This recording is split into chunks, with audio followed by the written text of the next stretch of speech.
Good evening, everyone. Mr. Lamy, thank you very much for being here. It's a great honor to welcome you back in your home school here in HEC. Thank you as well to our sponsor, Mazar, Champagne Vilcar Salmon, le Journal des Grandes Écoles et le Figaro Économie. Thank you to our German colleagues for coming from Munich today.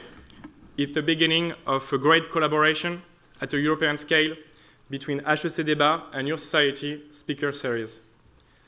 When talking about that, I think it's crucial to rememorize all the route our countries had to go through during the past years.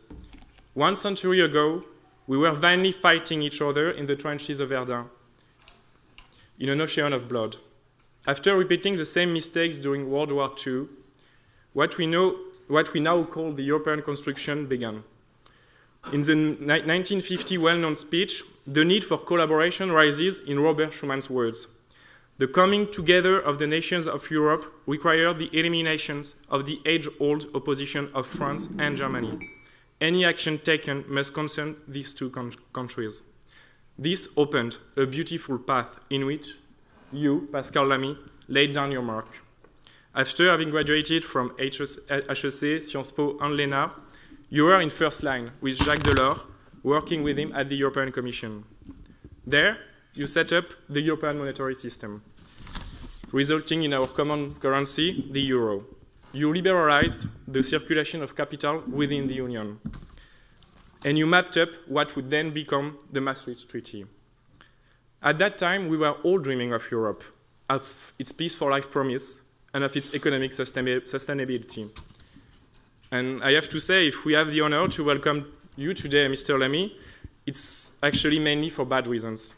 The Union is dying, and so is the trust and the hope we had in it. According to a 2014 Eurobarometer, 6 Europeans over 10 don't trust our institutions anymore. 25% of them are connecting directly the EU to unemployment and bureaucracy, and only 40% of European citizens went to the polls during the last election. We all know the political consequences, with populism and far-right parties living their golden age on this dirty soil. Yet, if we are inviting you today, it's because there is still hope and solutions to rocket again the European dream. Mr. Lamy, or should I say Dr. Lamy, let's come to Europe's hospital bed. And please, Mr. Lamy, make us dream of Europe again. Thank you.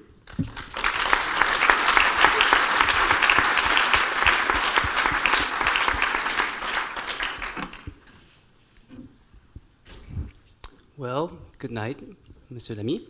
Good night, everybody. First of all, it is an honor and a pleasure to have you here to share your experience and your knowledge with us. And maybe, how is it for you to come back at HEC, because you studied here once and, yeah. Well, it's just great. Great. Good night to everybody. I do come back here from time to time, roughly twice, 3 times a year, and it's always a pleasure. Because I did spend 3 years of my life in this place. Some years ago, I entered this school in 1966, and I left it in 1969, which is not exactly yesterday. But it's probably among the various alma maters I've had to live with, and I've had several alma maters. It's probably the one which brought me the most. I've already said that in public. I did law school, I did HEC, I did Sciences Po, I did ENA. I did my military service in the Navy, and the 2 places where I learned most were HEC and my Navy military service. Well, you say you learned most here in HEC, but most of us, most HEC students, don't choose to work in politics or in the administration as you did. What led you to that choice? Was it before entering HEC, or was it something you learned here that led you to choose this path? No, I think I had some predispositions. I was a child from a bourgeois family, not rich people, but let's say upper middle class. And for the French people at the time, when you belong to bourgeoisie or upper middle class, your kids had to go to one of these grandes écoles. And the greatest of the grandes écoles was Polytechnique. Strangely enough. But it was Polytechnique. Unfortunately, my talents in math was not that great. And I had the chance to be quite good in languages, including English, because I'd been sent to a remote British part of the family when I was young. So I used my comparative advantage. So not the place where I was weak, which was Polytechnique, but the place where I had a real comparative advantage, given the weight of languages in the entry competition, and that was HEC. So that's how I landed in HEC. I had no specific vocation for business, or for numbers, or for finance, or for marketing, or human resources, or what have you.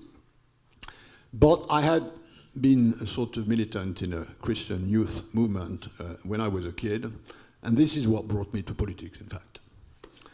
And once in HEC, I thought I should try and join the public service. And at that time in France, if you wanted to join the public service, sort of elite-like, you had to go to ENA, which is the French Civil Service College.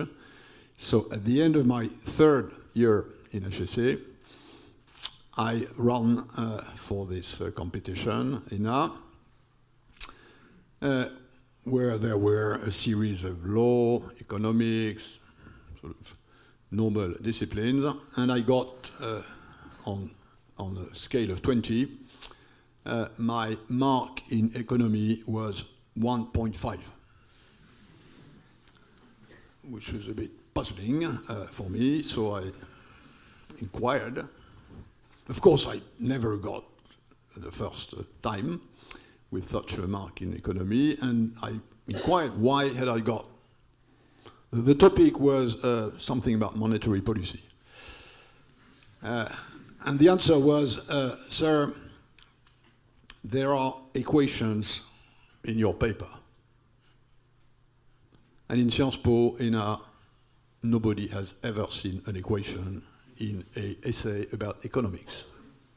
So you should understand that next time, no equation. Otherwise, you'll get 1.5, because the people who read your thing don't understand what you write. So I said, okay, then I have to do Sciences Po. And then I joined Sciences Po, because I had to learn not the economics I had learned in HEC, which was micro-mathematical economics, but another kind of economy, which at the time was with tapes. So it was, you open the tape of budget, you close the tape of budget, you open the tape of monetary policy, you close the tape of monetary policy. So that was the sort of mechanistic view they had of macroeconomics. But I learned like a monkey. I did try to do what they were doing, and it worked. And this is how I landed in ENA. And then I was lucky enough to enter ENA in a good rank, which allowed me to choose the place I would do my military service, which was the Navy. Not because of the Navy, but because my girlfriend at the time, who then became my wife, had a post of a teacher in Toulon. And Toulon is a place in the Mediterranean where it's a naval base. So I thought that would be good, and it worked quite well. And then I was lucky enough to exit in a high number 2. My number 1 was Alain Minc. We've remained French since, although we don't share the same views on a number of things. And then I had was lucky enough to join the Inspection Générale des Finances, which is the sort of elite of elite. And that's how it worked at the time in France. If you had the chance to join this sort of 10-15% elite, then your career was accelerated. I'm afraid it still is a bit the case now. So I would like to follow up on that. So you explained that you have a very prestigious curriculum in France. So you've done HEC, ENA, and Sciences Po. And then later in your professional career, you were EU commissioner, responsible for commerce, where you had to, where you were responsible for other countries than France. And later in your career, you were director of the World Trade Organization, where you had to, stand up for even more countries than European member states.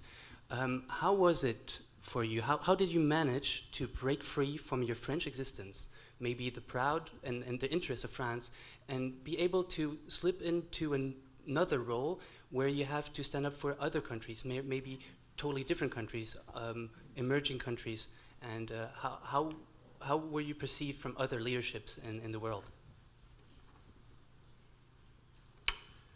Well, you're right. There is a sort of paradox that I started with HEC, which is Hautes Études Commerciales, joined public service, but where I left my name was on trade, which is commerce.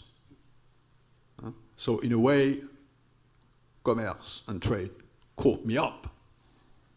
I left the commercial of HEC, joined the public service, but my life, in fact, the most important part of my professional life was with trade.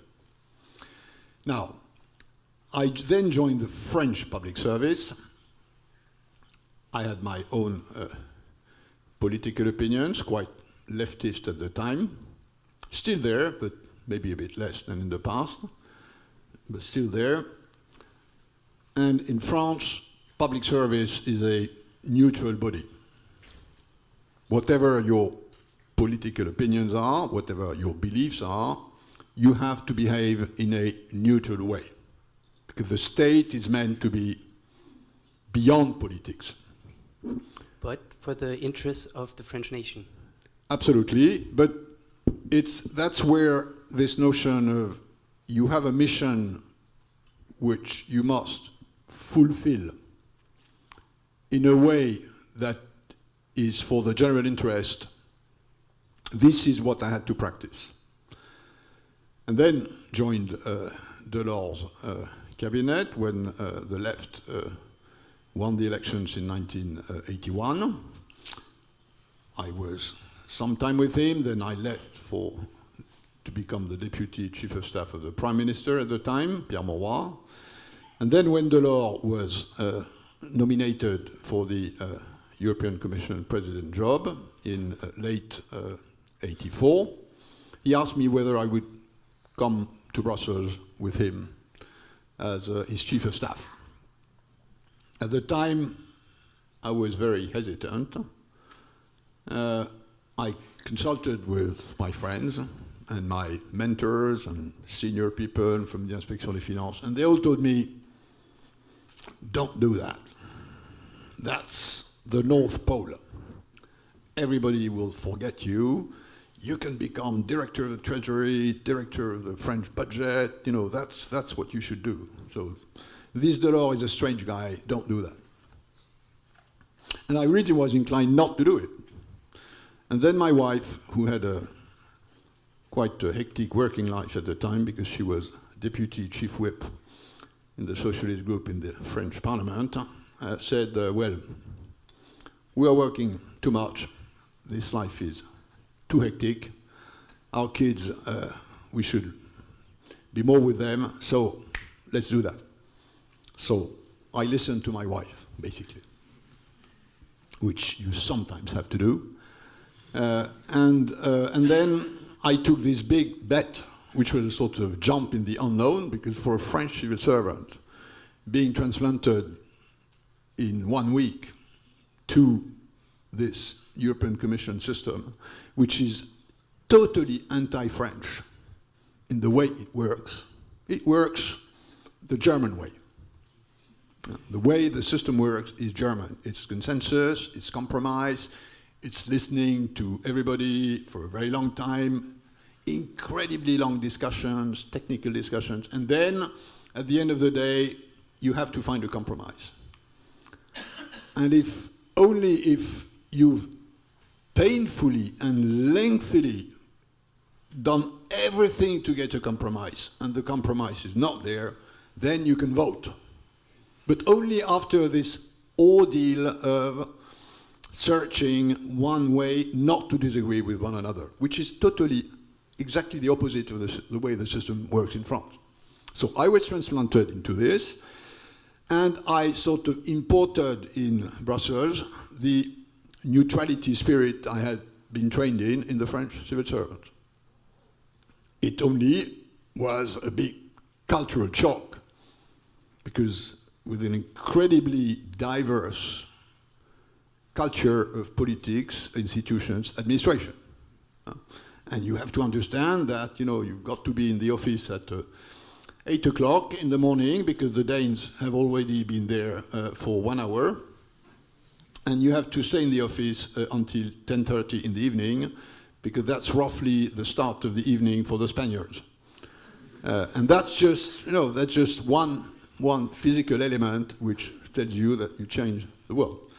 And then you have to get accustomed to understanding how these various countries work, their culture, their history, not all their languages, unfortunately. I'm not gifted enough in languages to learn 10 or 12 languages, but it's an incredibly enriching experience. And I did that.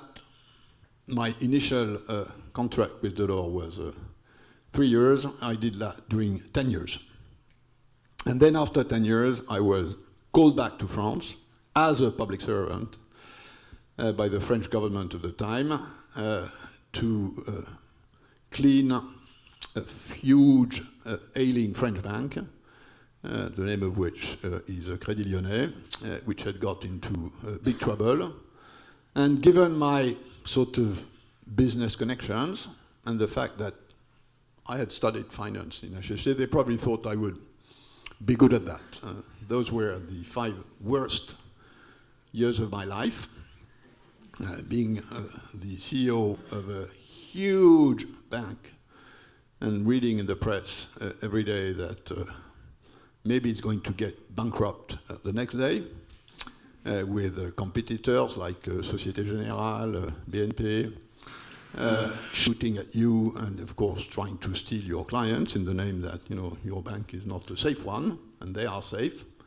So that was terrible. We finally did it, together with Jean-Pierre Leval, who was the chairman of the bank.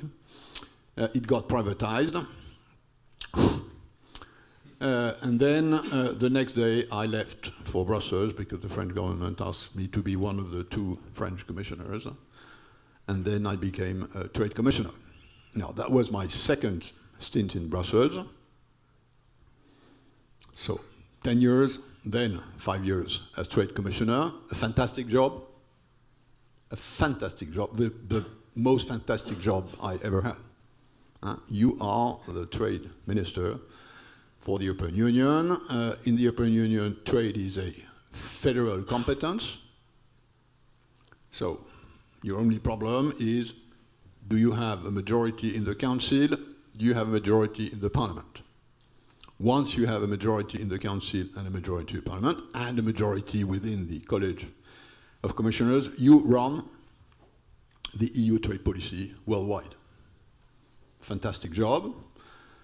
Not least because EU is a real, and maybe we'll come back to that later, EU is a real elephant in trade. In trade, what matters is your weight, the size of your market. And the size of your market is the volume, surface is the population, and height is the wealth. And Europe was, and will remain for a few decades the biggest elephant in trade. And that's where this capacity to understand various systems within a sort of policy direction was confirmed. And then when I left the Commission, when the French President Jacques Chirac vetoed my becoming President of the Commission, which I could have been following President Prodi, but Chirac did not like me, not so much because I was a socialist, but because I was too much of a liberal on agriculture, which is a Franco-French problem. And then I was elected DG of the World Trade Organization with a wider spectrum of interests, less authority, because I mean, as I often say, the French is solid, Europe is liquid, and the WTO is gaseous.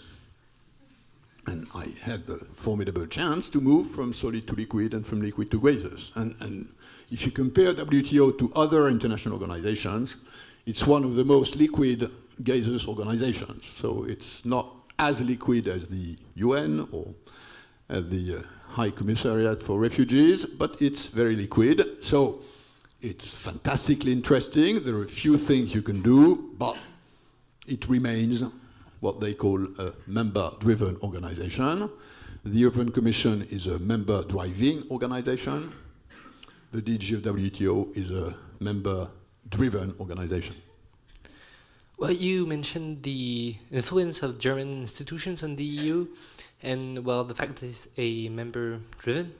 Well, we can say that we can say it's a member-driven organization, and the usual leaders of the European Union have always been France and Germany. Usually, they were able to find a compromise. However, in the recent month, well, many disruptions have taken place between France and Germany. Might that be on the agricultural theme that you mentioned? Germany doesn't want to follow France, or on the nuclear theme, where it's where they have opposite opinions. And even as far as diplomacy is concerned, Germany is quite close to Russia, whereas France is more defiant. Today, it seems that nothing is working between France and Germany, and that the Franco-German tandem is simply not working anymore. Do you think this is a good thing for Europe, as some say that Franco-German tandem is weakening Europe, or do you think the compromise between the two countries is absolutely necessary for Europe to keep marching forward? Well, my experience is crystal clear on that. The Franco-German couple, which is the way the French call it. French are romantic. Or the Franco-German axis, the way the Germans call it. Germans are engineers, is absolutely crucial to Europe.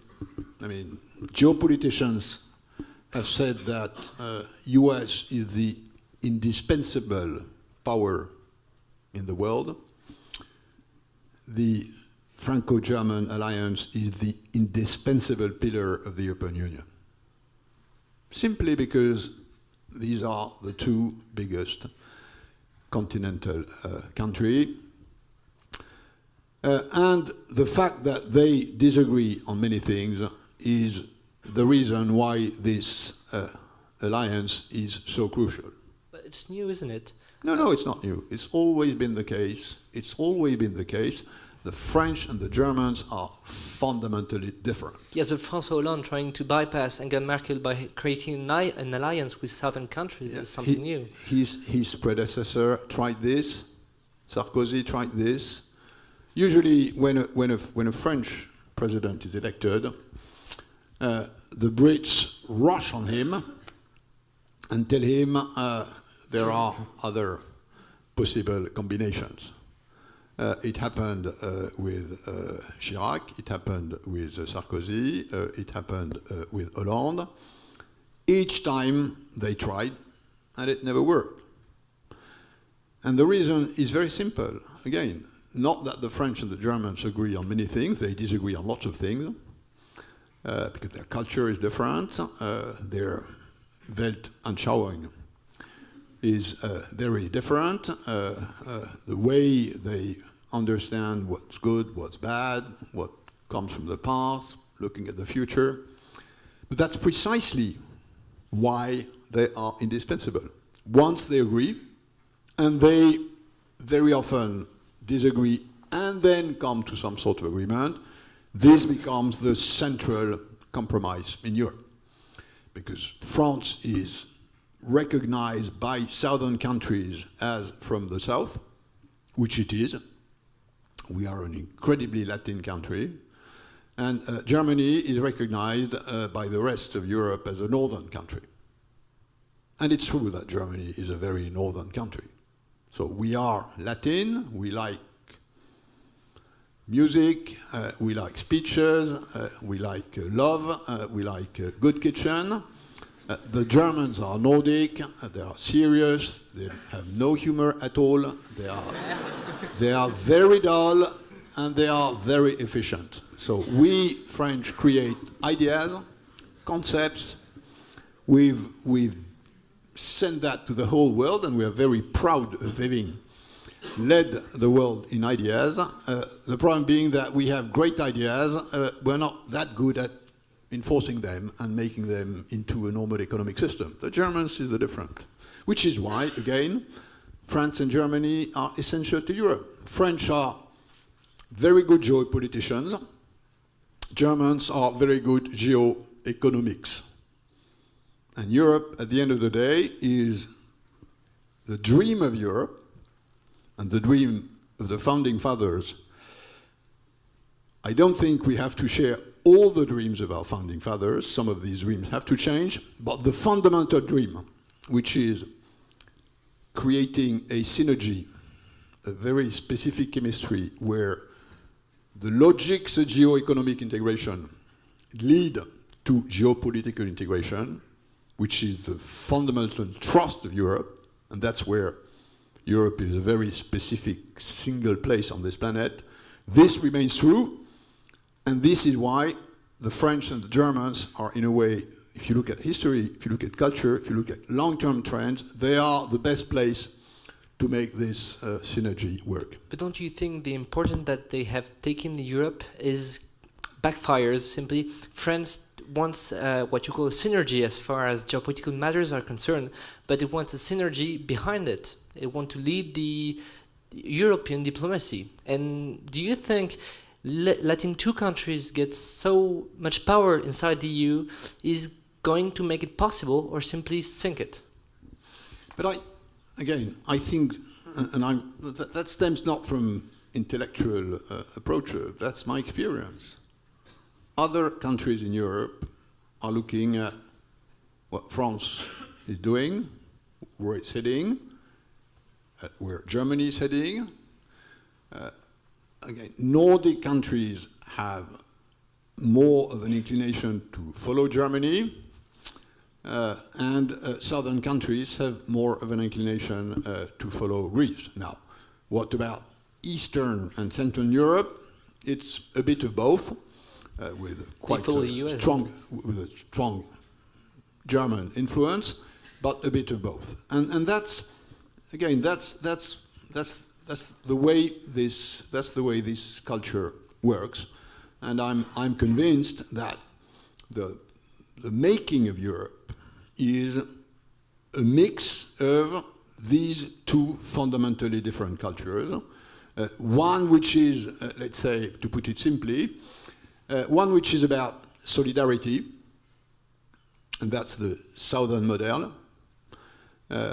Solidarity within family, social solidarity, a tradition that you share. Another one which is about discipline, which is about the notion that a group is a good group if it is well disciplined, if people understand well where you need to go.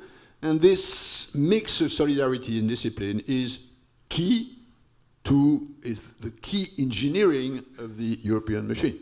You need more solidarity, you need more discipline, And we know that in human societies, people accept solidarities, they trade off solidarities against disciplines in the name of a common belonging, which is, in a way, the preservation or the promotion of the group.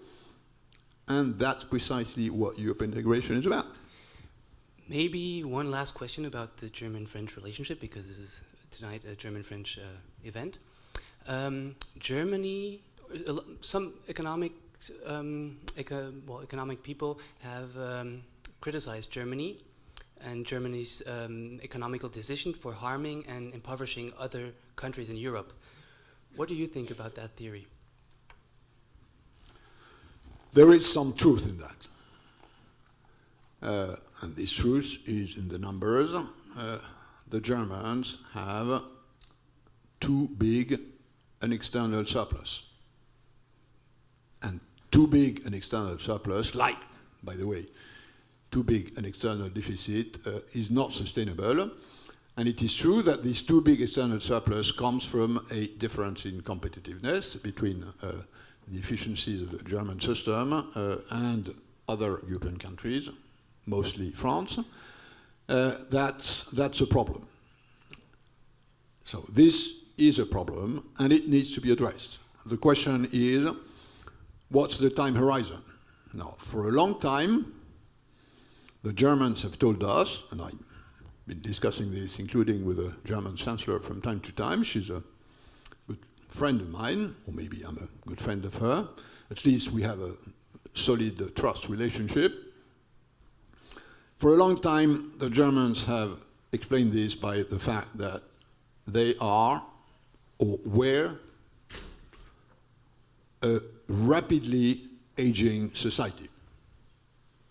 That the German population was shrinking. If you read this book, which you kindly have brought, there is a chapter at the end about what I have advocated for some time, which is a Franco-German union.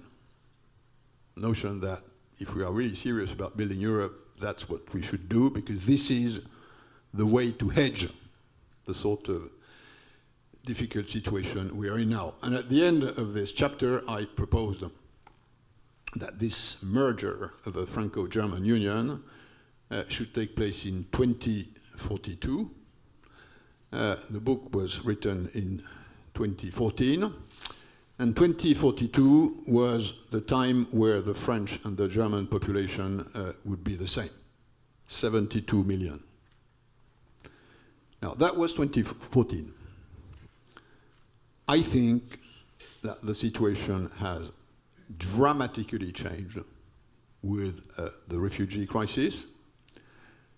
Germans will have to absorb roughly an increase of their population, which is 2% in 2-3 years, 1.5 million people. This is an incredible economic shock. It is also a political shock, by the way, as you can see when you look at the popularity rating of the Chancellor. But it is a formidable economic shock. In order to cope with this shock, my guess is that Germany will have to change its macro software. It will have to spend a lot of money. It's already started spending a lot of money. Germany probably spent this year 15 billion euros, which it wouldn't have spent because of the necessity to lot these people, they have a shelter, that they get an education, later on will get a job. So this is a huge, let's say, to put it too simply, huge Keynesian shock that is imposed on Germany. And by the way, it will probably change fundamentally its demographic prospects.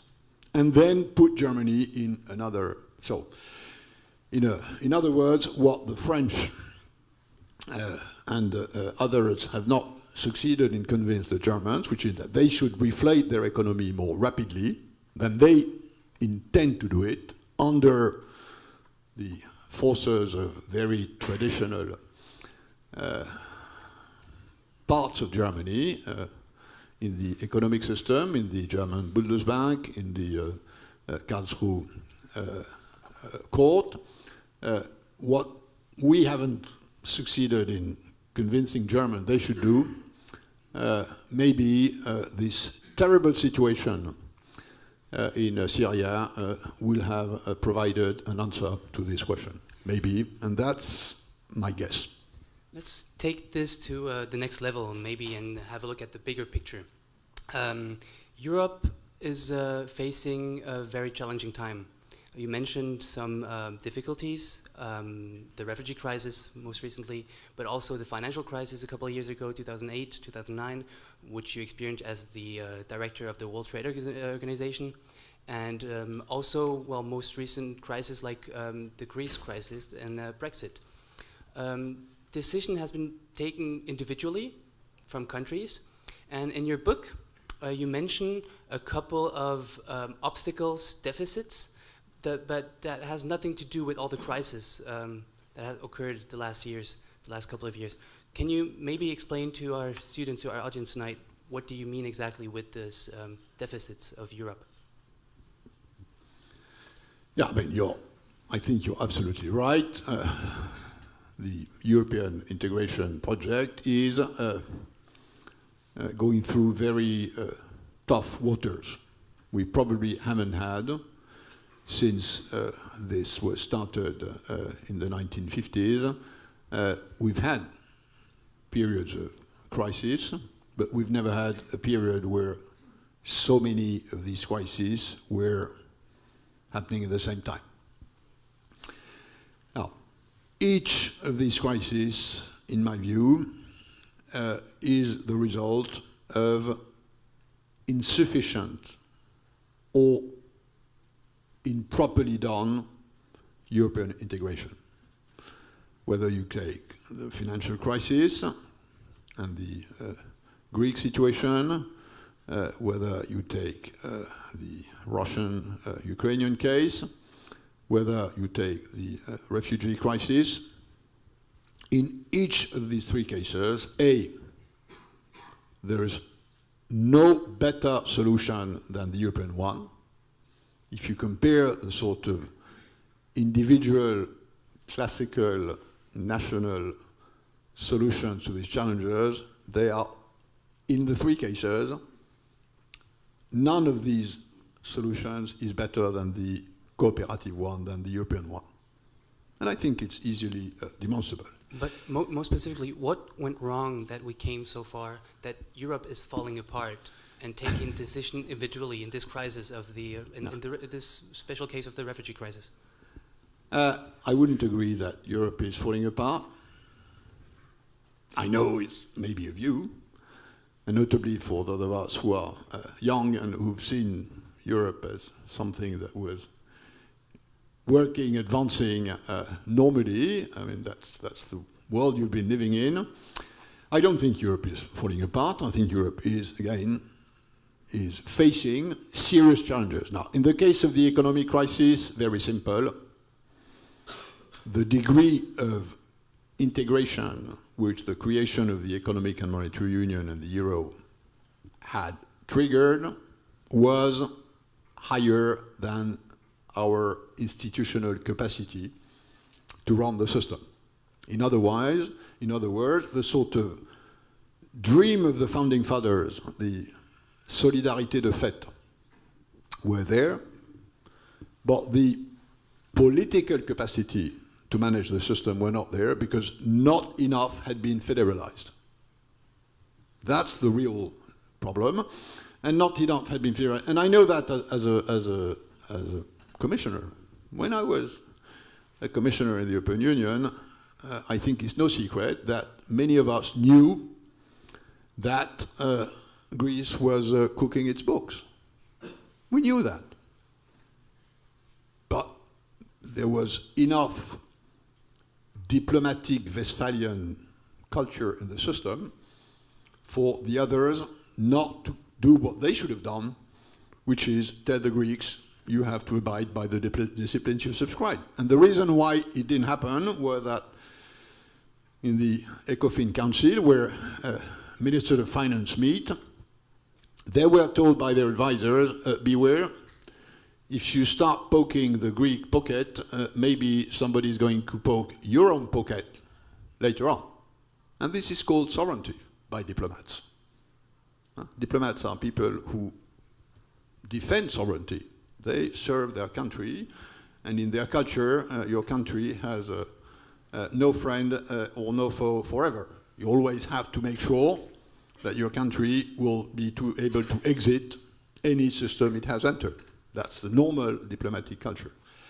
Now, in the case of Ukraine, Russia, the situation is the result of a huge mistake by the Europeans. I don't agree at all with the view of Mr. Putin has about the way the world should go, or whether Christianity should be saved by Mother Russia, or whether Russia is a place where civil liberties exist. I disagree with him on lots of things, but I also know by experience that this planet is a place where you need to learn to live with people you disagree with. And the huge mistake that was made was sending to Mr. Putin a signal that Ukraine had at last chosen Europe against Russia. And this signal was a stupid signal to give. And this was done by Europeans. It was a mistake. The Greek situation was a mistake. It wasn't from European integration, it was from a lack of European integration. The Russian thing was a mistake because there's not enough of a European diplomacy to understand that signing a free trade agreement with Ukraine, which is not just one more sausage like a free trade agreement with Korea or Panama or Morocco, it's something special. They didn't get it. Now, the refugees, exactly the same problem. Many people in the European Commission at the time knew that something terrible was brewing down there.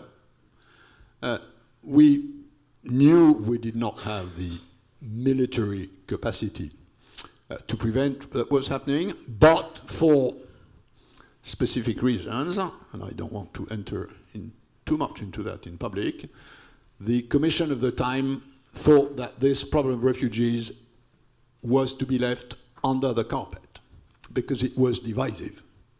And true, it is divisive. It is divisive because it is an incredibly tough test of belonging and solidarity, which is why we have this shock within the European system, which is why we're trying to send this shock back where it comes, which is in one of the countries of transit, which is Turkey. So, in all these cases, the root of the problem is not enough European integration, or European integration not managed the way it should be, and the solution will be with more European integration. Thank you. We're going to switch perspective for a while, for a few minutes. We've been talking about what the Commission could do, but now we're going to choose the perspective of people in Europe. 6 out of 10 don't believe in Europe anymore, and Jaime would like to express these doubts and how most Europeans doubt Europe is the future and can make them dream again. Hello, Mr. Lamy. Thank you for being here. The title of today's conference is Make Me Dream of Europe Again. So my question is about this dream. We've talked about many crises, the refugee crisis, Ukrainian crisis, but I think most of us agree that one of the main crises Europe faces today is that at least a lot of people no longer dream in Europe, no longer think of the European project as a dream. I was in Kiev a few months ago, and at least to those I talked to, they saw Europe as a dream of peace, of economic prosperity. And while you can hear this in many countries outside the EU, it will be very difficult to find young people talking of Europe as a dream in Paris, in London, in Berlin, in Athens. And you have recently acknowledged in an interview to a Swiss newspaper that support for the EU has been reduced by half during the last 15 years. And I wanted to ask you, you have occupied high-ranking posts in Europe during the last two decades. Do you feel personally responsible for this failure, for not making people dream of Europe? Who is responsible for this failure? And what should be done to make people dream of Europe again? Thank you. Now, that's the core question. When you look at public opinion, and we have a very good instrument for analyzing public opinion in Europe, which is called the Eurobarometer. If you look at this public opinion numbers on a sort of 10 to 15 year basis, what you see is that the sense of belonging, which you feel European, has remained roughly constant. I mean, a bit ups and downs, but roughly constant. The notion that belonging to Europe, to the European Union, is good for your country has remained roughly constant. A bit of ups and downs, but roughly constant. Where there is a huge and sharp decrease is in the confidence of Europeans that Europe is going to be able to cope with the challenges to come. So this is where the real issue is. And I think we have to recognize this. Now, in my view, this stems from two different roots or reasons which belong to different families of solutions. Number one is that what Europe had promised, the dream which Europe had been built on, was peace and prosperity. That's what was the fuel of the engine which helped this incredibly new institutional spacecraft to exit the Westphalian attraction and become a supranational political system. Fair to say that for the last 10 years, let's say from the crisis on, 2008 until now, in the eyes of European citizens, Europe has failed to deliver both what it had delivered for 50 years, which is peace and prosperity. Peace, Europe is surrounded by threats, and this is a huge change, a rapid but very huge change that creates a feeling of insecurity.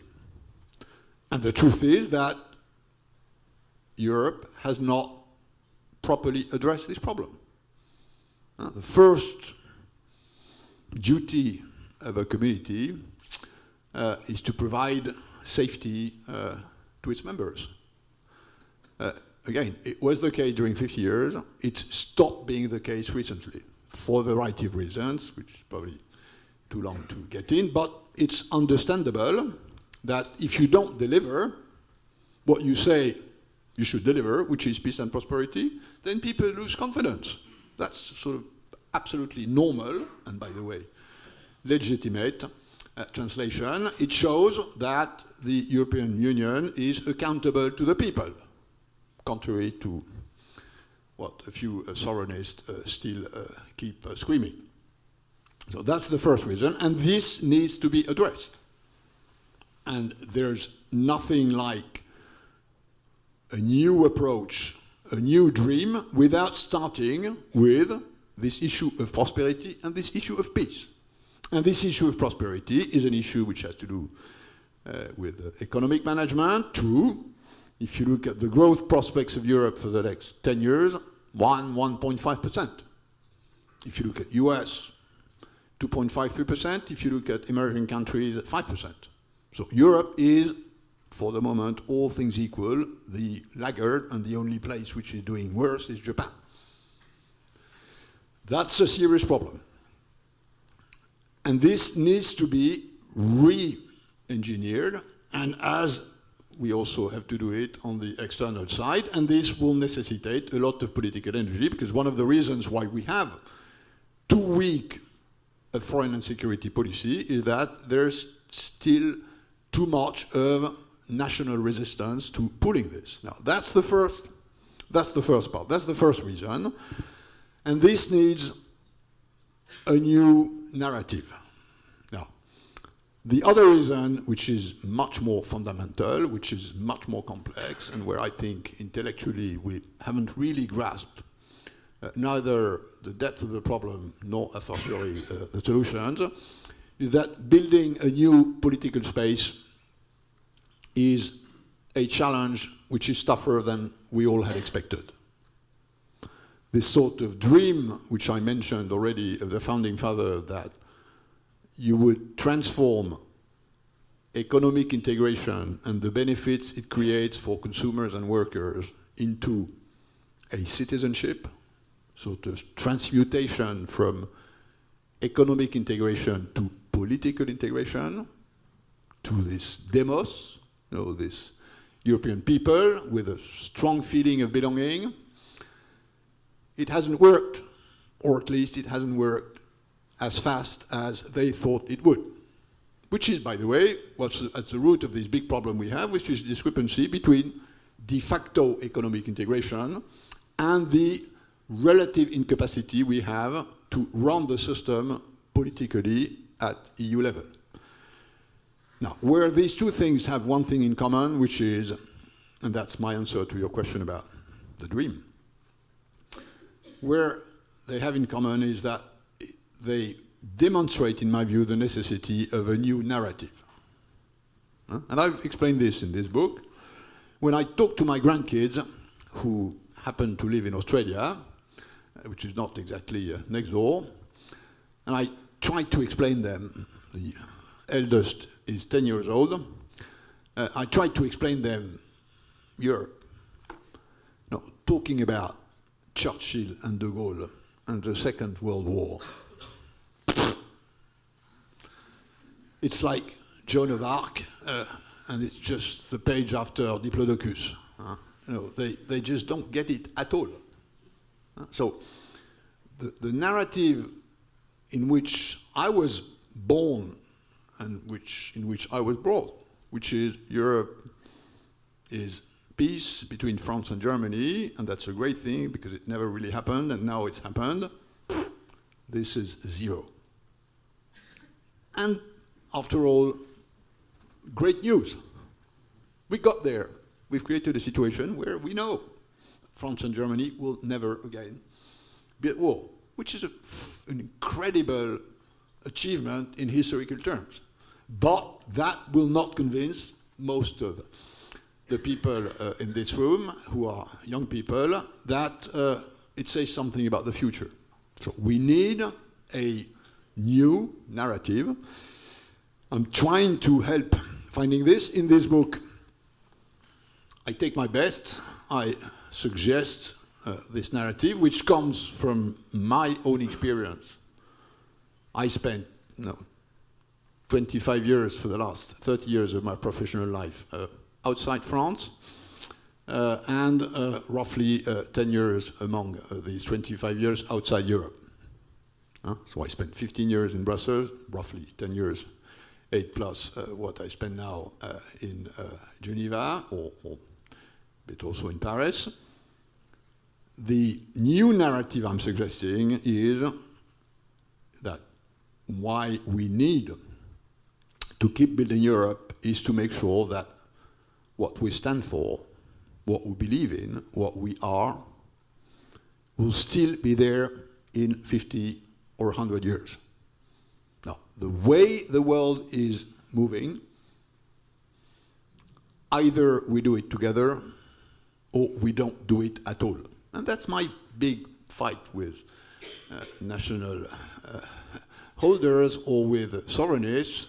Most of them are on this political ground that Europe is not good because it merges us into something which destroys our identities. That's the force of their narrative. Now, the reality is that if we don't promote or propel or defend these values which we have in common and which are our identity. If I ask, and there are quite a number of non-European people on this in this room, if I ask the non-Europeans to define what Europe is about, they probably will give you a much clearer answer than the Europeans. We could do the test if we would have time. It would take a bit of time. But Europe has an identity on this planet and needs to keep it, in my view. And this identity is, and that's what I suggest in this book, we hold for the most civilized version of globalization. That's the European dream. This planet will keep globalizing. Globalization is a fantastically efficient system. It's a fantastically painful system for many people because it's a sort of Ricardo Schumpeterian, incredibly, again, powerful and painful machine. And what we Europeans have in common is less tolerance to inequalities than on the rest of this planet. You mentioned a very important word, globalization. And can you all hear me? Yeah, maybe, because I'm not sure. Okay, good, that's most important. And for the next part, I would like to change the role, maybe, and speak about, the role of Europe in the globalization, and maybe if you could put yourself in our situation, what question would you ask yourself about this subject, about the role of Europe in the globalization? So basically it comes to the question, what message you want to give us about this? Again, it's a question I've been reflecting on for quite a long time because I had the privilege, in a way, to again, as I said, to move from this French system to European system, then to the international system. And I believe that the vocation of Europe remains to offer to Europeans, but not only to Europeans, also to other parts of the world who have to make a decision on their trajectory, where they come from, where they are, where they want to go, with all these being, of course, deeply tainted with value systems that stem from culture, from history, from philosophy, from spiritual systems which are fairly different.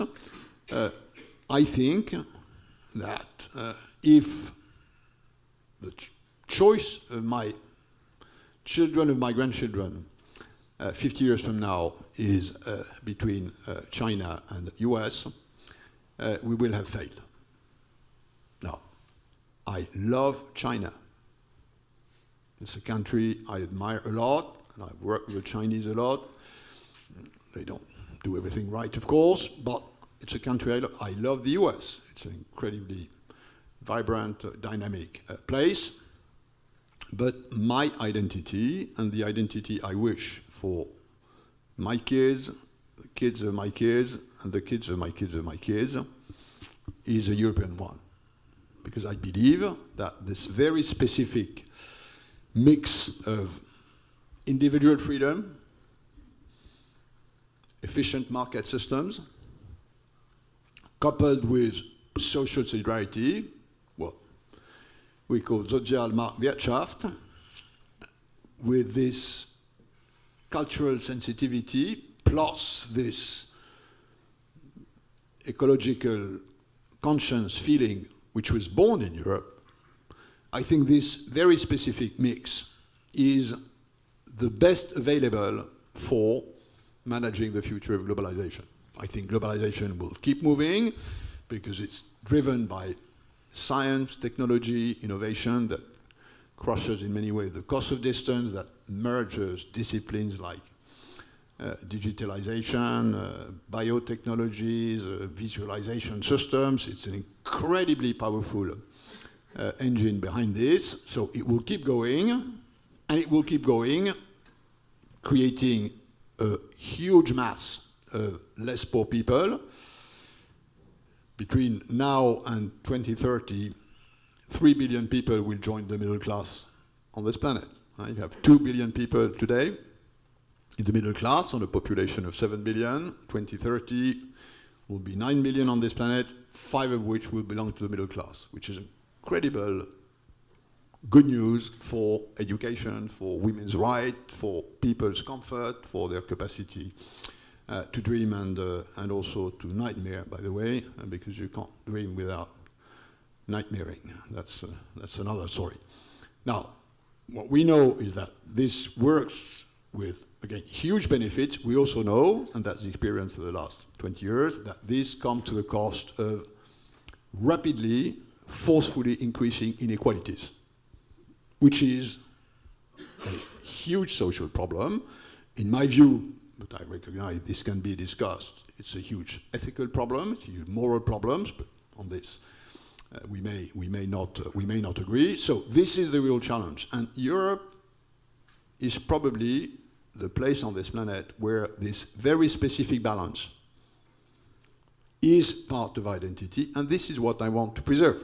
Again, not to colonize this planet. Nobody anymore believes that imperialism or colonialism is the right thing to do, and there is not much space left anyhow for that, but to provide a sort of sense that humanity can move to the better rather than to the worse, which is, after all, what we're all, I think, trying to do. I'd like to ask you a question. After you've been the head of the WTO for years, what you mentioned is the identity of Europe, the idea of a globalization for the better, has actually been offered by Europe in 1945 when the IMF was created by the Keynes system, which is mostly forgotten. But this idea that globalization could be more fair has been left aside. And what's new today, what seems new today compared to what happened in 1945 where countries met up simply to create a new system, the IMF, is that the recent failures of the WTO at controlling the debates show that it seems impossible to have a multilateral decision nowadays, and that those decisions, those new systems, only happens between two entities, two countries or two groups of countries, but it doesn't seem possible to change the system today because every country wants to sit at a table to negotiate. I respectfully disagree. If you look at what the IMF stands for, the IMF stands for financial stability.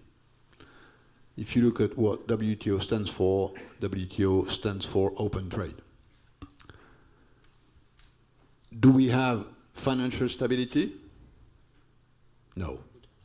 No. We've had financial crisis after financial crisis.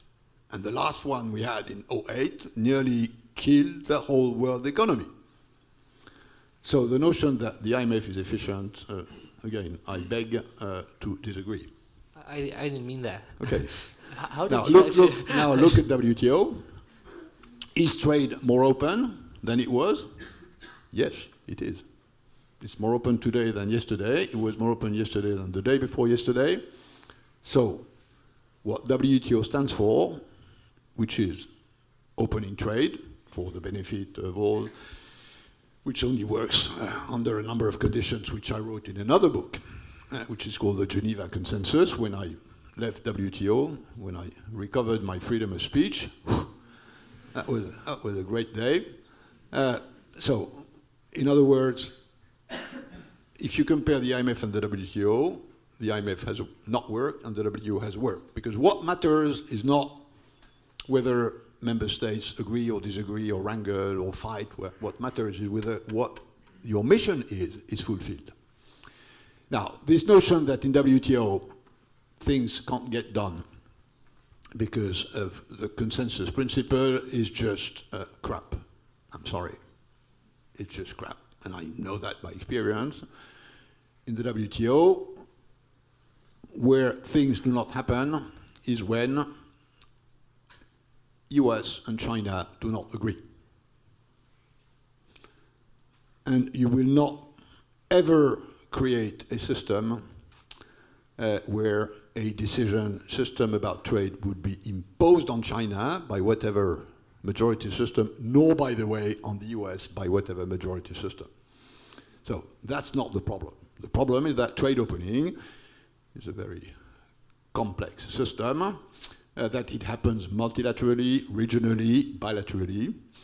And at the end of the day, what matters, again, is not whether it's the WTO that opens trade, or whether it's the TPP, or the TTIP, or whatever ASEAN integration. For this, I'm Chinese. I believe opening trade works under some conditions. And I'm Chinese in the fact that whatever the color of the cat, provided it catches mice, I don't mind. So provided trade opens, whether it's multilaterally, regionally, bilaterally, or by a decree of God, or by chance, if it works, fine. But do you believe in the globalization as it is today? Do you think it should keep going that way, or does it need new regulations? It does need new regulations, of course.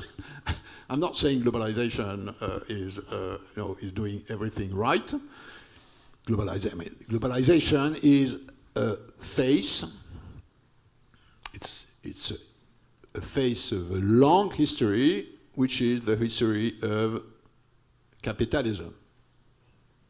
It's capitalism, it's market capitalism, and it's now globalized market capitalism. And it has the features which we know full well from capitalism.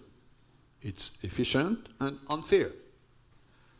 And by the way, it very often is efficient because it is unfair, and it is unfair because it is efficient. And trade is one of the parts of the system. True, it's a very visible part of globalization, not least because trade is the transmission bent of technological progress, which is the way this Ricardo Schumpeterian system works. Now, so globalization has the features of global market capitalism, efficient and unfair.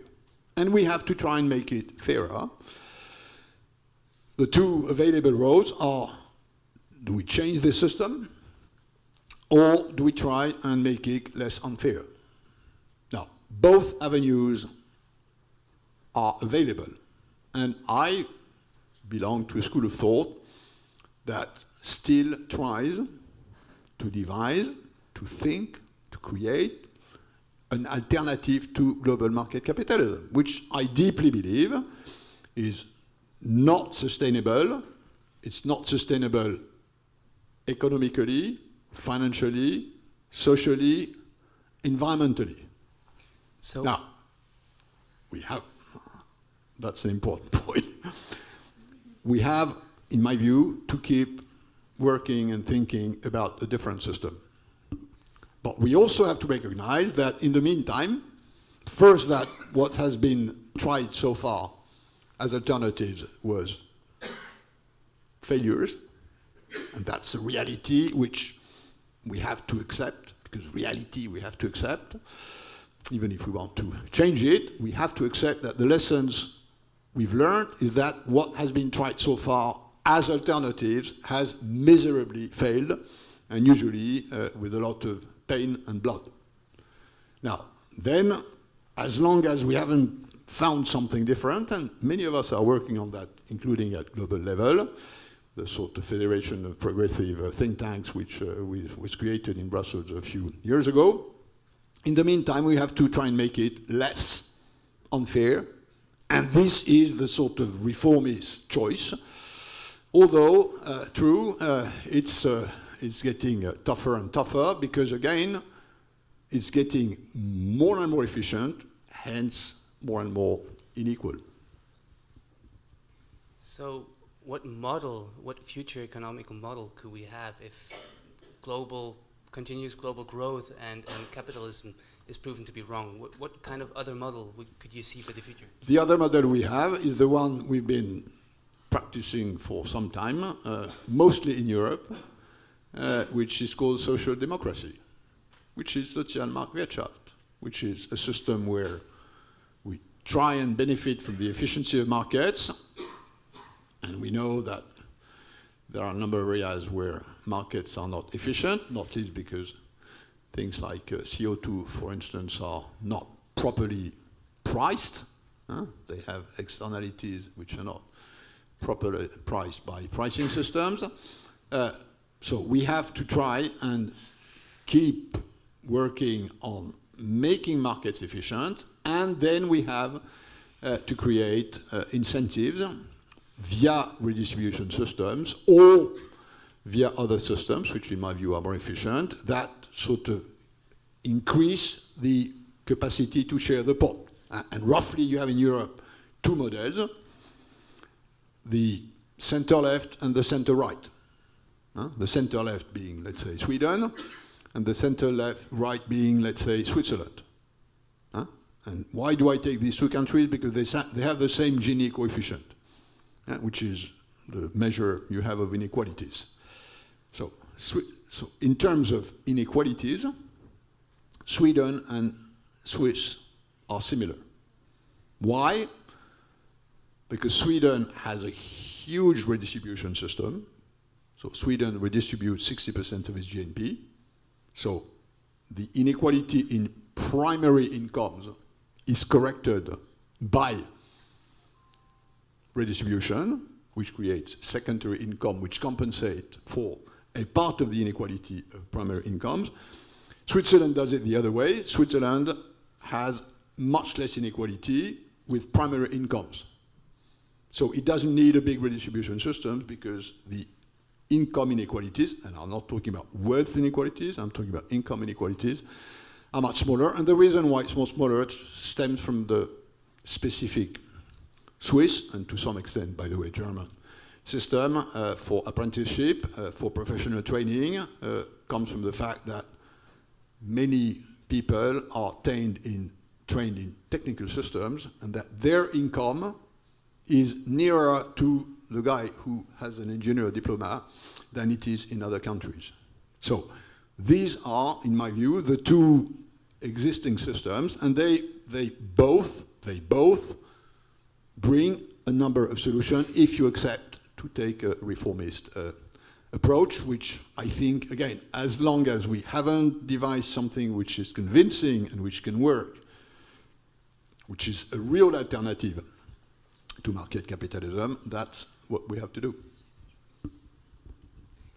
Yeah, maybe if we carry on with another subject, the word TTIP is a big deal in the moment, and what exactly? Because I've asked a lot of young people about it, and nobody could really tell me what it is. So how would it affect Europe's customers and Europe's producers, this transatlantic regulation agreement? Well, I'm not that surprised that many people don't understand what this is about, because on both sides they've been terribly bad at explaining what they were trying to do. When you don't have a proper narrative about what you're trying to do, don't be surprised if people don't understand what you're trying to do. If they have to guess, it's much longer, and it sometimes doesn't work. And that's what happened with this TTIP. To put it simply, and I won't enter into too long demonstrations, if you look at obstacle to trade today, worldwide,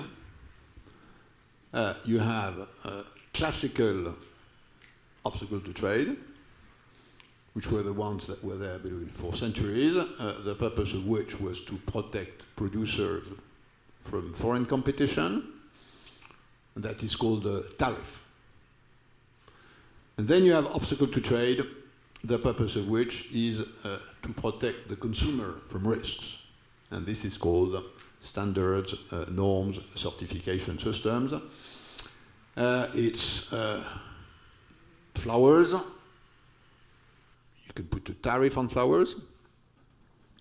If you believe your domestic producers of flowers are not competitive enough compared to others, but you want them to keep going, so you put something that addresses the difference at the border. That's about caring about your producer, and then you also care about your consumer and the health of your consumer, and what you put at the border, and you have control of the border, is a maximum pesticide residue in flowers. Because pesticides are bad for health, but people use pesticide to grow flowers. So those are basically the two obstacles to trade you have. And if you look at the average trade-weighted tariff worldwide, it's today, let's say, 5%. If you look at the average cost for people who want to reach out to the international market of adjusting their production to different precaution systems, to different systems of protecting the consumer, this cost is 20%. So the old way of obstructing trade is decreasing rapidly, and it's going to be zero in some time ahead. The new way of obstructing trade, not because you want to obstruct trade, but because you want to protect the health of your consumer, and you believe you have the right proper, that's what your science people tell you, the right proper maximum pesticide residue is tolerable. The problem being that the pesticide residue which Europeans find okay is not the same as the one the US find okay, which is not the same as the one the Japanese find okay. Because these people have different views of what they risk to health stemming from the existence of pesticides in flowers and taste. And that's the real problem. Now, the transatlantic trade and investment partnership is about addressing what remains of the 5%, which is the tariff on flowers, and addressing the big issue, which is the 20%, which is why do US and Europe, why the hell do they have a different pesticide residue standard which they administer at the border? The people are roughly the same. Their standard of living is roughly the same. Pesticides are roughly the same. The reason why pesticides are bad for health is something which is scientifically roughly the same. The reason is that they just do it differently because they've never tried to do it jointly. And doing it jointly would take this 20%, which as a producer of flowers, I have to engage in order to address both the European market and the American market. Let's say I'm a Rondon producer of flowers. It costs me 20% to adjust to these two different systems. If these systems were the same, it would cost me zero. My flowers would be 20% cheaper. And that would be great for everybody. Now, you can do the same reasoning with cars. European cars have small bumpers. US cars have big bumpers. Now, why do European cars have small bumpers and US cars big bumpers? Simply because the European Road Safety Authority and the American Road Safety Authority have different crash test systems. And if you go to the US crash test system, the result will be you need a big bumper. And if you go to the European system, the result will be you need a small bumper. Now, it's obvious for anybody with a bit of good sense that middle-sized bumpers would do the trick. And you would not have to refit a European car, take the small bumper out and put the big bumper to export it to the US and the other way around. There's a huge gain to be made. And this is what TTIP is about.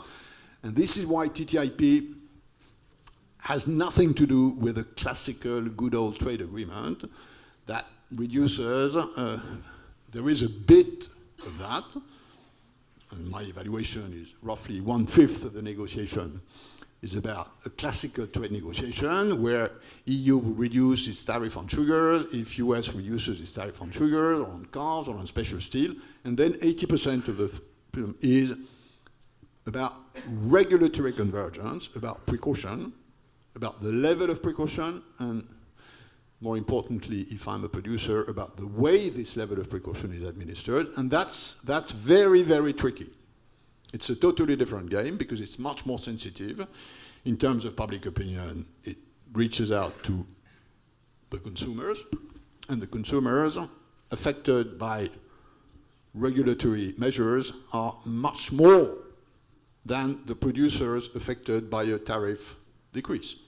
So it's politically much more charged, and this is why it got such a bumpy start, and what I have criticized and keep criticizing, although I think they've now moved to a better pedagogy, a better narrative. What I have strongly criticized is that when they launched the thing, they didn't call it what it was. They gave the impression that it was a rabbit, like rabbits with Korea, Panama, Egypt, and Morocco, where it wasn't a rabbit, it was a bear. And a bear and a rabbit don't behave exactly the same way, and they'd better have called it a bear, which is something which is much bigger, often more dangerous in political terms than a rabbit, and that's the mistake they've done. Okay, thank you. But maybe one last question before we come to an end. Why is it, because all this makes total sense to me, but why is it that the negotiation is not open to the public? And you said it in an interview in May 2015 that the goal is to harmonize regulations and not to lower, customer standards. So why is it that the regulation is not open to everybody, to the public? I mean, it's absolutely a legitimate question, and I believe it should be more open. They simply have to change their culture. The people who are handling this are trade negotiators. Trade negotiators are used to trade-offs. You have a tariff on bicycles, I have a tariff on scrap metal. If we are both clever, you will reduce your tariff, I will reduce my tariff, because I like cheap scrap metal to do my bicycles, and you like cheap bicycles for your people to ride them. It's a trade-off. And the only problem we have in this negotiation is a bazaar problem. How much is worth you reducing your tariff on scrap metal and me reducing my tariff on bicycles? And that's a bazaar problem. And I will try to cheat you. I get a big reduction for you and give you a small reduction, and you'll try to cheat me. But that's a well-known game. If you're in the business of precaution, it's totally different. You don't trade off precaution. I'm not going to exchange my safety standard on lighters against your safety standard on toys. We do not trade off. And if I give the impression to my public opinion that I'm going to trade off the level of precaution, I'm dead. So, which is why they have to change their culture. And they have to adjust. And the level of transparency, if it's about bicycles and scrap metal, doesn't matter that much. If it's about chlorinated poultry, or the size of bumpers, or pesticide residues, it matters a lot because people care. And the two places on this planet where people care the most about precaution are US and EU, which is, by the way, why a precaution-related transaction of this kind starts between these two continents. The only thing they have to say, which they have not said from the beginning, which at least the Europeans are saying it now, the Americans are more ambiguous on that, the only guarantee you need to give politically is that this convergence will only happen upwards. You have to give the political insurance that whatever leveling the playing field you reach in regulatory convergence will not be done downwards but upwards. And there are, in my view, legitimate fears, because precaution is about nightmares, precaution is about risk, precaution is about things which are worse than they should be. There is a legitimate doubt in parts of public opinion, and the best example of this being Germany. Germany is the country in the European Union today which is where public opinion is most anti-TTIP. Now, why is it so? Is Germany a protectionist country? No. Germany is not a protectionist country. Germany is a precautionist country. And you know that. Thank you. There are some ideas within the TTIP that have been mentioned, and to which I think most Europeans and European countries wouldn't be in favor, and that's the idea that a private trial could condemn a state if it doesn't meet requirements that enable firms to do their business within the state. What do you think of that? Do you think the TTIP is to be wished in Europe, and are you in favor of this kind of measures? It's a complex issue. It's getting late. Yeah. It's called the investor-to-state issue, and it's true that in most, to be true, all bilateral investment treaties, including those who have been signed by European countries, you have, including Germany, by the way, you have what you call investor-to-state systems, which are specific adjudication channels in case there is a dispute between an investor in a country and a measure taken by this country which is deemed by the investor to damage its interests. But this is not a new thing. It's everywhere in bilateral investment treaties. So the fundamental question is the following one. Do we Europeans trust the American judicial system in case a European investor in the US has to litigate against the state?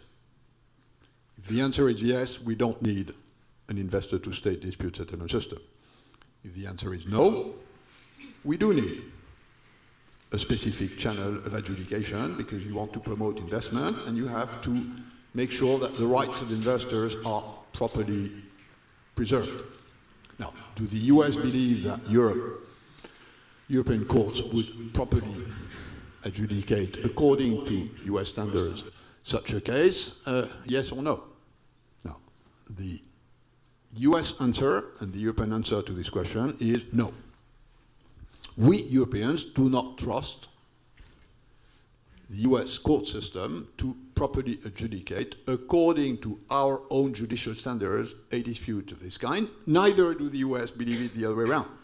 And that's the reason why. Now, I personally have a bit of a doubt that we shouldn't trust the US system, although I'm not quite sure, because the notion that attorneys are elected is something which is a bit strange for me, nor probably do the US totally trust the European court system in each and every European country. But that's the fundamental question.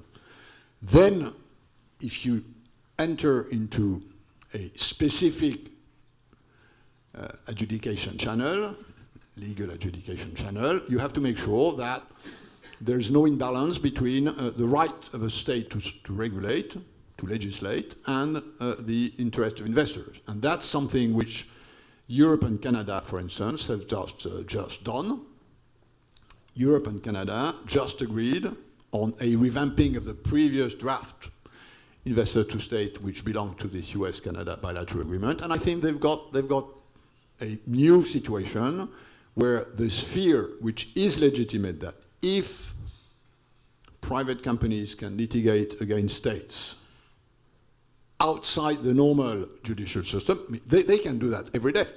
I mean, every day in Europe, a private company can litigate against a state. And same in the US, by the way. So that's not the new thing. The notion that it's terrible if companies can litigate against state, that's worth nothing, because they can do that everywhere on both sides. The question is, how do you do it? I think, I'm not sure we couldn't trust each other although I'm not sure either the other way around. And second, if we need a specific channel, then there are ways of addressing this legitimate preoccupation by some, that this would create an imbalance between the right of private investors and the right of public bodies, such as sovereign, to regulate. Thank you. Thank you. So I think we're coming to an end. If you have a last word you want to say to the young generations, maybe just one last sentence, but please make it short, and then I think we have catering and champagne waiting for us outside. No, well, thanks for your attention. It's getting late. Back to this question I understand why you need a new, revamped European dream. I'm looking for that. I'm working on that.